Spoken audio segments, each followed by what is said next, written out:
New tonight, Governor Katie Hobbs keeping an eye on California gas pumps as a planned refinery shutdown there could drive up prices here in Arizona. A Republican lawmaker is tired of it, and he says it's time to take action. Here's 12 News journalist Bram Resnick. That oil refinery in Northern California supplies almost 10% of the state's gasoline. We're continuing to have conversations with California as far as our fuel needs are dependent on their actions. Arizona Governor Katie Hobbs keeping an eye on the potential impact at Arizona's pumps. There are concerns about $8 a gallon gas in California. Should we be concerned about the same kinds of increases in Arizona? We're taking steps to make sure that doesn't happen. Gas prices are expected to jump in California and Arizona as the refinery shutdown unfolds into next year. Here in the Valley, prices peaked at over $5.50 a gallon for regular unleaded in early 2022.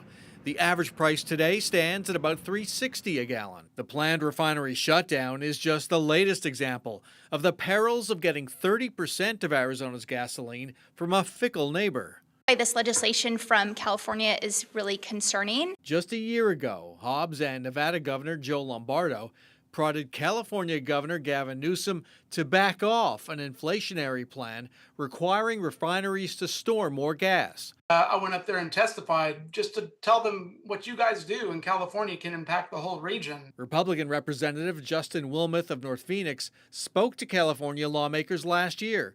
They didn't listen. That's their state, it's their business.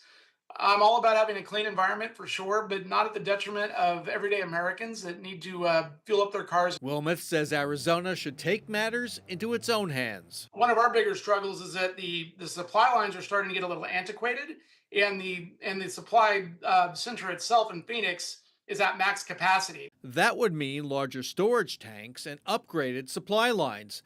But who would pay for that? If it's something that's good for the state and it makes sense, there should be maybe a conversation about some state investment into it.